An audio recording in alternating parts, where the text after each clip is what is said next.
अस्सलाम वालेकुम जी, क्या हाल है? ठीक है, खैरियत से। फिजाना कुर बोल रहा हूँ मैं। आज एक हमारी बड़ी खुशकिस्मती है कि मेरे साथ बड़े अच्छे मेरे मेंटोर भी हैं, मेरे दोस्त भी हैं, राना रिजवान साहब। पेशे के एतबार से तो इनकी जो डिग्री है वो इंजीनियरिंग की है, मैकेनिकल इंजीनियर है। लेकिन इसके साथ जो इनका जो अपना प्रोफेशन है उन्होंने अपनाया, वो अपनाया ऑनलाइन का।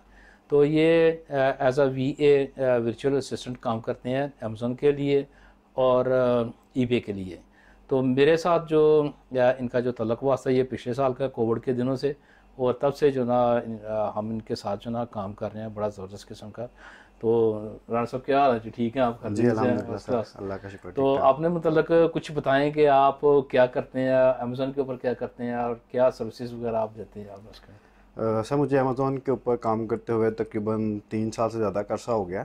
अच्छा। और सही। पहले तो मैं वीए की सर्विसेज दे रहा हूँ बाकी लोगों को, सही। लेकिन अब साथ साथ अपना भी शुरू किया हुआ है और साथ साथ सर्विसेज भी दे रहा हूँ। और ये शुरू से प्रोडक्ट हंटिंग से लेके सोर्सिंग और रैंकिंग तक A to Z all services दे रहा हूँ जी। उसकी।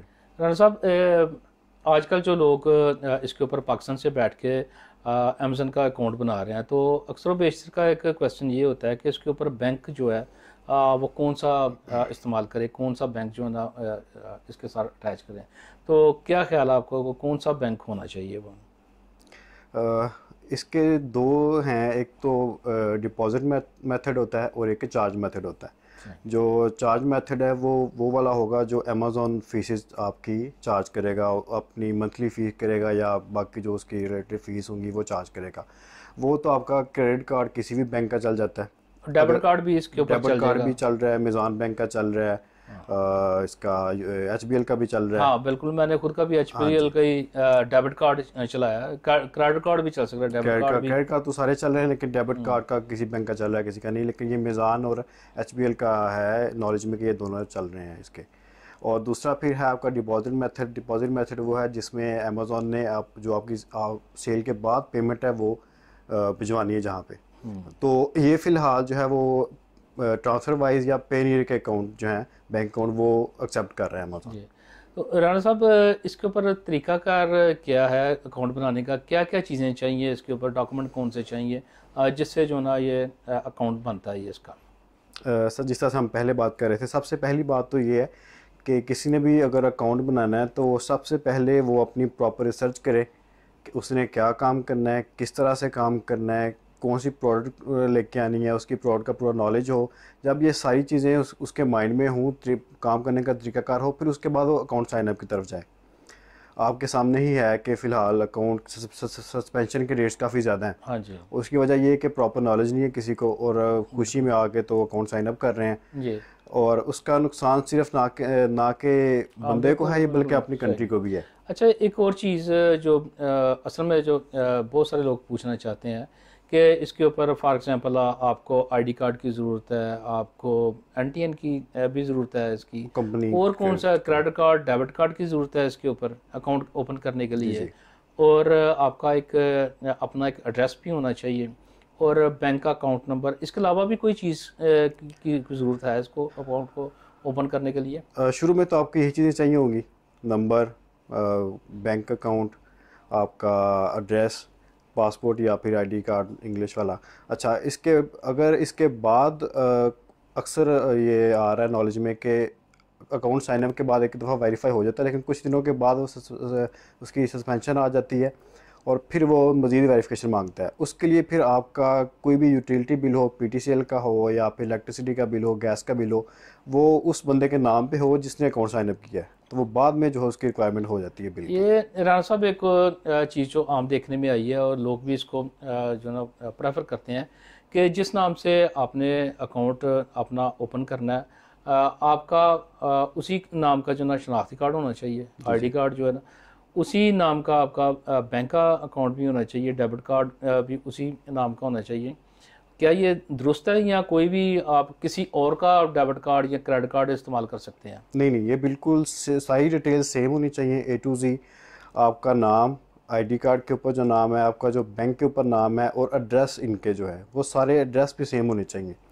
आपका मेन एड्रेस आपका अकाउंट होगा जो बैंक स्टेटमेंट के ऊपर होगा, और फिर आपका जो यूटिलिटी बिल के ऊपर एड्रेस होगा वो मेन आपके सेम होनी चाहिए। अगर आपका आईडी कार्ड का एड्रेस सेम नहीं भी है तो वो चल जाएगा, क्योंकि आईडी कार्ड के ऊपर उन्हें सिर्फ नाम देखना है और एड्रेस वो वेरीफाई करेंगे बैंक स्टेटमेंट से और आपके यूटिलिटी बिल से, वहाँ पे वो डिटेल्स आपकी सेम होनी चाहिए। इनके एक चीज़ मैं भूल गया था इसमें, कहना कि आपकी बैंक की स्टेटमेंट भी चाहिए। जी तो जी। ये आपकी जो बैंक की स्टेटमेंट है ये कितने माह की, 3 माह की, 6 माह की, ये कितने माह की होनी चाहिए? ये आपकी रिसेंट यानी कि 6 महीने से ज़्यादा पुरानी नहीं होनी चाहिए, अच्छा, सबसे बेस्ट वो है। सही।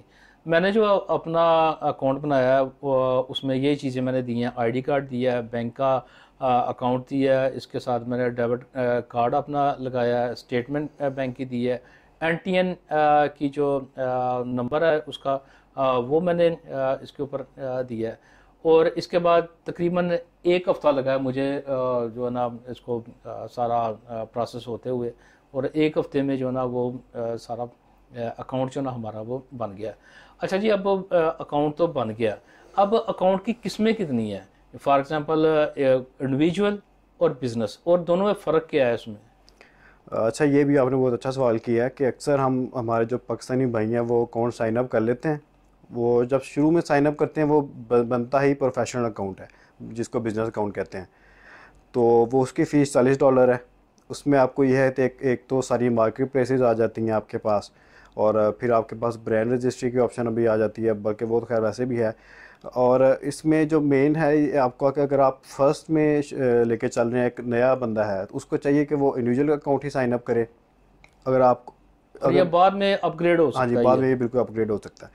और फिर अगर आपने अकाउंट साइन अप कर लिया है और आप अभी काम करने का इरादा नहीं है फ़िलहाल, सबसे बेहतर तो ये है कि आपका पहले पूरा बिज़नेस प्लान हो आपके पास कि मैंने ये काम शुरू करना, फिर अकाउंट साइन अप करें। लेकिन अगर आपने साइन अप कर लिया तो फिर उसके लिए ज़रूरी है कि आप पहले ना उसको बिज़नेस से इंडिविजुअल पे ले आएँ। अक्सर ये लोगों को पता नहीं होता, वो मंथली उनकी फ़ीस काट रही होती है। यानी कि $40 जो है ना वो पर मंथ उनको पड़ रहे होते हैं, वो हाँ बैंक जी, से उनके डेबिट कार्ड से वो ऑटोमेटिकली ले लेता है ले वो। ले ले बिल्कुल। तो इसके लिए क्या हम जब एक दफ़ा अकाउंट बना लेते हैं उसके बाद हम इसको डाउनग्रेड कर लें जी जी ताकि हमें वो $40 ना पड़े, जी जब हम बिल्कुल काम करने के लिए, बिजनेस करने के लिए तैयार हो जाएं तो तब उसको जो ना फिर वो अपग्रेड कर लें? क्या अपग्रेड कर ये सकते इस हैं। तरह से हो जी सकती है? बिल्कुल, जब अकाउंट बनेगा प्रोफेशनल वो आपके $40 उसको माइनस करेंगे।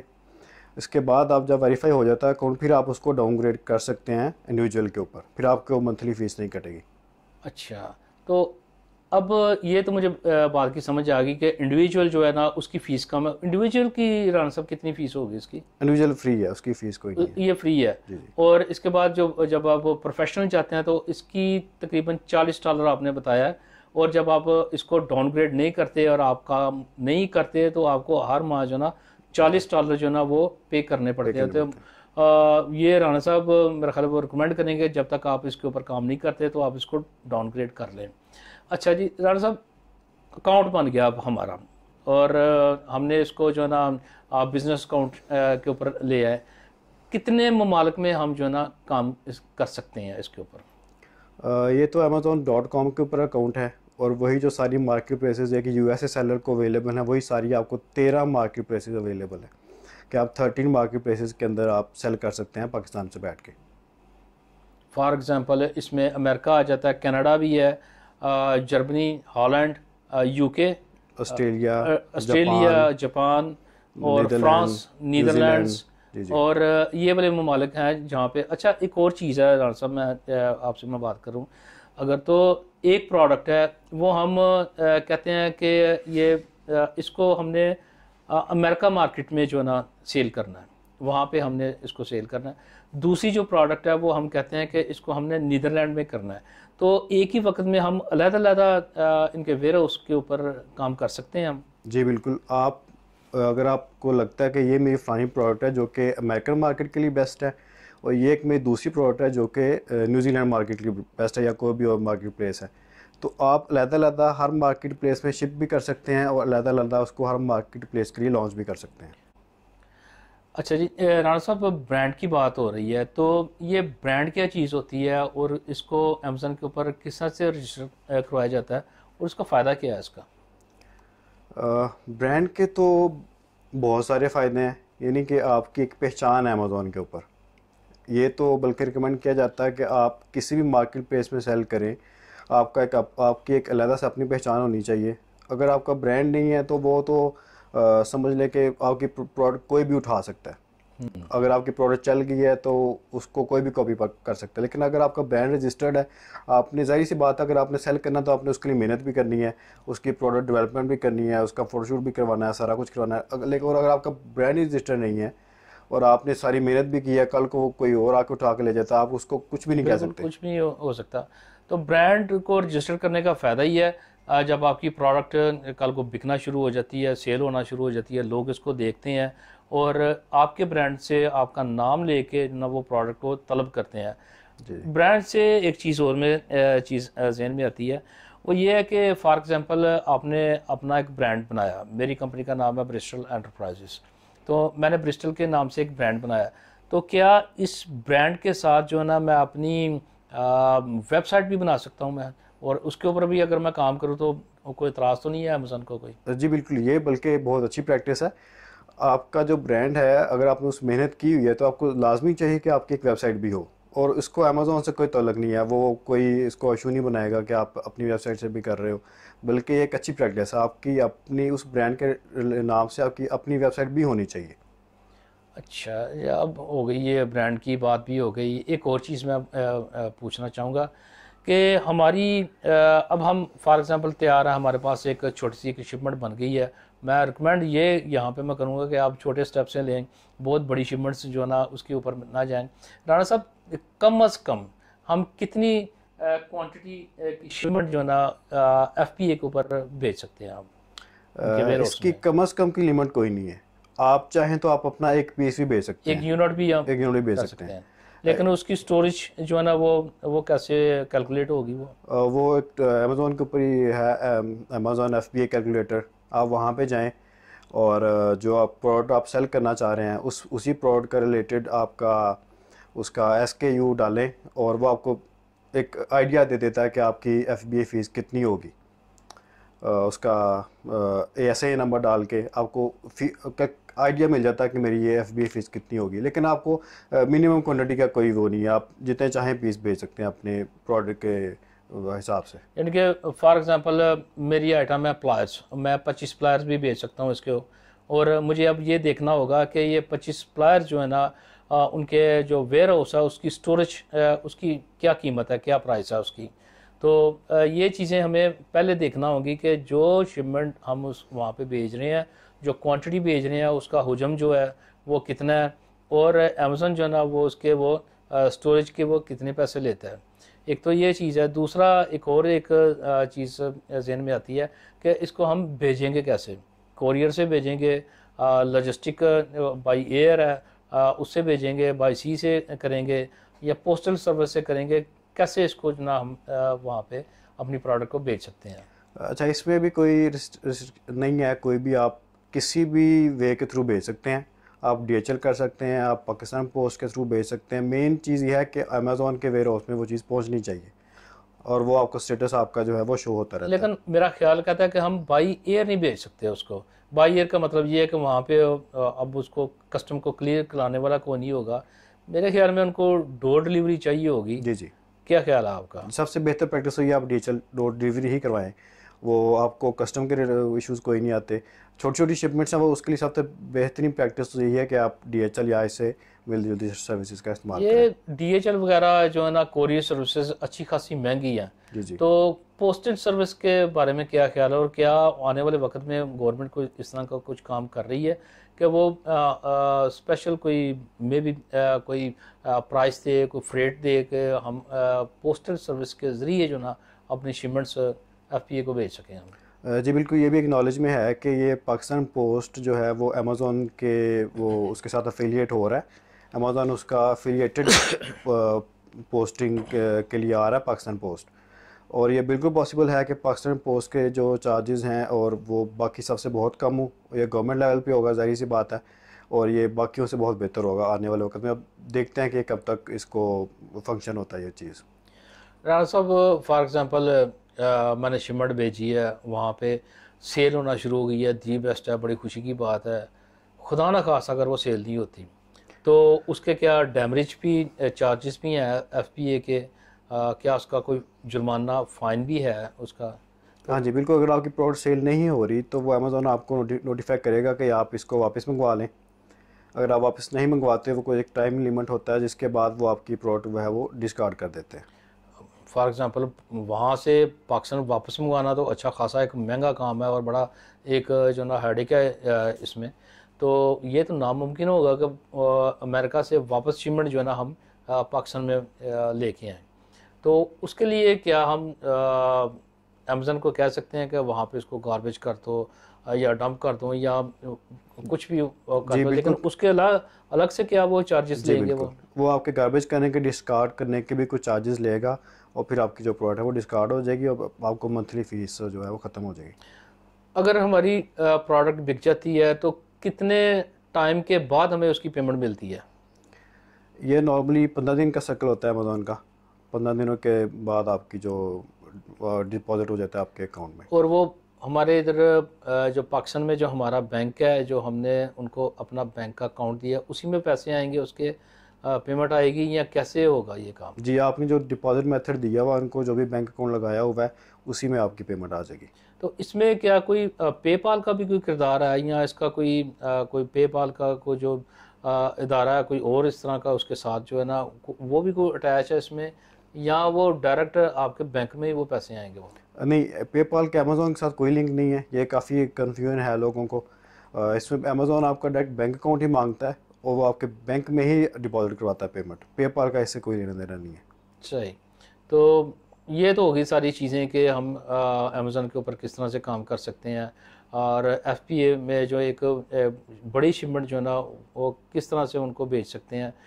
इसके अलावा अगर हम इंडिविजुअली कोई चीज़ भेजना चाहे, रिटेल में कोई चीज़ भेजना चाहे, फॉर एग्ज़ाम्पल एक सीज़र है, एक ट्वीज़र है, तो क्या हम पाकिस्तान से वो एक ट्वीज़र जो है ना कस्टमर को भेज सकते हैं?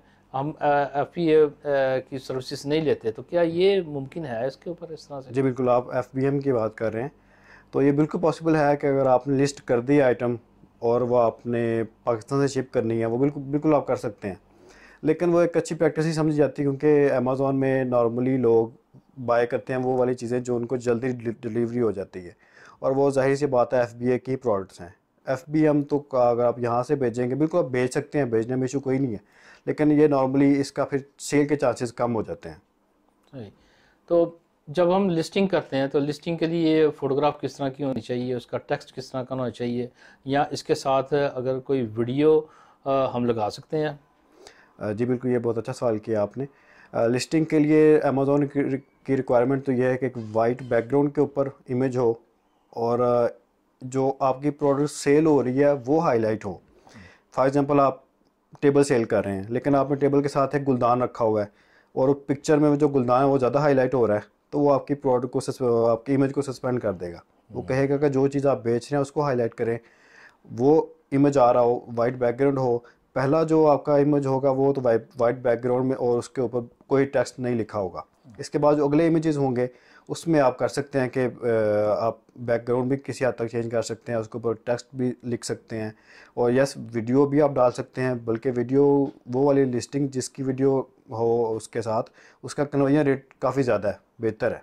चाहिए, इसका मतलब कि वीडियो जो ना काफ़ी हेल्प करती है। बिल्कुल। तो राना साहब, अगर कोई मेरे जैसा कोई खुद से काम नहीं कर सकता, या वो बिज़ी है, तो वो क्या आपकी वो सर्विसेज ले सकता है? आप उसके लिए एज अ वर्चुअल असिस्टेंट काम कर सकते हैं आप, या इस तरह की भी आप सर्विसेज देते हैं कोई? जी बिल्कुल, हम इस तरह की सर्विसेज दे रहे हैं, और बल्कि हम कंसल्टेंट के तौर पे भी आ रहे हैं कि अगर किसी को नहीं समझ, तो सर्विसेज नहीं भी ले रहा, तो वो हाँ, ये हमसे तो बड़ा मशवरा कर ज़रूरी है। सकता है बिल्कुल कि वो बिल्कुल। समझ सकता है सारे प्रोसेस को कि किस तरह से बिल्कुल, ये हमारे प्रोसेस जो हो रहा है। अक्सर एसएमईज हैं वो अकाउंट में भी वो बना लें, लेकिन उनको आगे के जो प्रोसेस हैं उसकी समझ नहीं है, तो इस ना समझी में वो अपना एक अच्छा खासा नुकसान करवा सकते हैं। बिल्कुल। मैं तो ये प्रेफर करूँगा कि वो ज़रूर जो है ना किसी से हेल्प ले लें, 1 माह के लिए लें, 2 माह के लिए लें, जब तक उनको खुद को सारी चीज़ों की समझ नहीं आती वो किसी की हेल्प ले लें, और तब जो है ना काम शुरू करें खुद से, जब उनको सारी चीज़ों की समझ आनी शुरू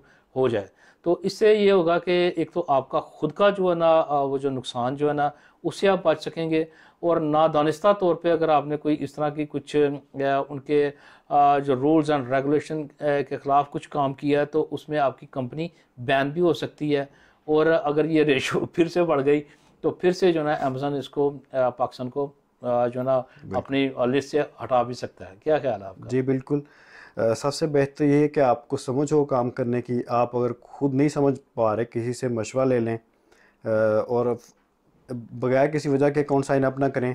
एक प्रॉपर तरीके से चीज़ों को अंडरस्टैंड करके ये भागा नहीं जा रहा कहीं पे, ये इसने बिल्कुल इधर ही रहना है। इसको खूब सोच समझ के, और आपने क्या चीज़ सेल करनी है, खुद की अपनी फैक्ट्री की बनाई हुई चीज़ से सेल करनी है या चाइना से लेके तो वो वहाँ पे उस चीज़ को सेल करना है। कौन सी प्रोडक्ट करनी है आपने, और उसकी प्राइस क्या होनी चाहिए, उसके कंपटीटर्स कौन से हैं, उसका प्रॉफिट मार्जिन कितना है, वो ऑलरेडी मार्केट में सेल हो रही है तो किस प्राइस के ऊपर वो सेल हो रही है।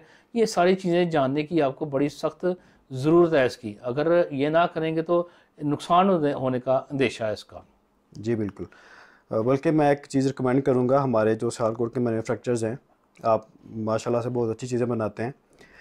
मैं रिकमेंड करूँगा कि बजाय इसके कि आप चाइना की प्रोडक्ट्स को लेके आएँ, वो भी बिल्कुल नो डाउट एक अच्छी प्रैक्टिस है। ज़बरदस्त, बहुत अच्छी बात की है आपने, बहुत अच्छी। आप इस तरह से अपने मुल्क की चीज़ हाँ लेके जी, आए, अपनी फैक्ट्री की, अपने शहर की जो बनी हुई चीज़ जो है ना आप उसको मुतारफ़ करवाएं आप। फॉर एग्जांपल इस तरह से कर लें कि आप एक कोई समझ लें कि एक जैकेट बना रहे हैं या एक प्लाई प्लाई बना रहे हैं, तो जाहिर सी बात है जो जो सेल हो रही हैं वो तो पेनिट्रेशन वहाँ पे बहुत ज़्यादा है, कंपटीशन बहुत ज़्यादा है। आप अपना दिमाग लड़ाएं कि किस प्रोडक्ट में कस्टमर्स को क्या इशू आ रहा है। आप लोगों के कमेंट्स पढ़ें, वहाँ पे आप उस इशू को रिजॉल्व करें, इनोवेशन लेके आएँ अपने प्रोडक्ट के अंदर। बेशक वो हज़ारों सेल हो रही हैं, लेकिन अगर आपकी प्रोडक्ट उनसे अच्छी है, दिखने में भी अच्छी है, उसके रिव्यूज़ अच्छे हैं, इनोवेटिव है, हैंडलिंग उसकी अच्छी है, तो जाहिर सी बात है वो थोड़ा टाइम लगेगा लेकिन सेल ज़रूर होगी। तो बेहतर ये है कि आप पाकिस्तान के जो मैन्युफैक्चरर्स हैं सियालकोट के, उनको पता है कि हमारी जो प्रोडक्ट है वो हम कहाँ पे किस तरह से इसके साथ प्ले कर सकते हैं, कहाँ पे क्या चीज़ इंक्रीज़ कर सकते हैं, क्या चीज़ डिक्रीज़ कर सकते हैं, इसकी प्राइस में किस तरह से कम्पीट कर सकते हैं, इसकी क्वालिटी में किस तरह से कम्पीट कर सकते हैं। तो अपनी चीज़ को बेहतर से बेहतर और बाकियों से कंपटीशन में लेके आएँ और उस चीज़ को सेल करें, बजाय इसका कि आप चाइना की प्रोडक्ट लेके आएँ, उसके ऊपर पैसे लगाएँ। जो सही। आपकी अपनी चीज़ है उसको लेके चलें, उसमें इनोवेटिव चीज़ें लेके आएँ, उसको इनोवेट करें, उसके अंदर अच्छी मॉडलिंग करें, उसकी अच्छी प्रोडक्ट डिज़ाइनिंग करें और उनसे शुरू करें। वो सबसे बेहतर प्रैक्टिस है आपकी। एक तो अपनी चीज़ है और दूसरा ये कि हमारे मुल्क मुल्क की को फ़ायदा को है। फ़ायदा होगा, हमारी प्रोडक्ट चलेगी, हमारी फैक्ट्री चलेगी, हमारी फैक्ट्री में जो बहुत सारे लोग काम करने वाले उनका रोज़गार चलेगा। तो वाई नॉट कि हम अपनी इंडस्ट्री को आगे लेके जाएं और इसमें हमारी एक्सपोर्ट भी बढ़ेगी। बहुत शुक्रिया राणा साहब आपका, थैंक यू वेरी मच, आपने इतना अच्छा खासा टाइम दिया है। और आपको कोई भी क्वेश्चन हो, किसी भी किस्म का कमेंट्स आप कर सकते हैं। मेरा व्हाट्सएप नंबर भी है, इसके ऊपर आप व्हाट्सएप भी कर सकते हैं। और अगर आप ख़ुद राणा साहब से बात करना चाहते हैं, इनसे हेल्प लेना चाहते हैं, तो भी इनका जो ना व्हाट्सएप नंबर ये साथ में दिया हुआ है, तो इसके ऊपर आप रब्ता कर सकते हैं। बहुत शुक्रिया जी, थैंक यू वेरी मच। दुआ में याद रखिएगा। अल्लाह हाफ़िज़।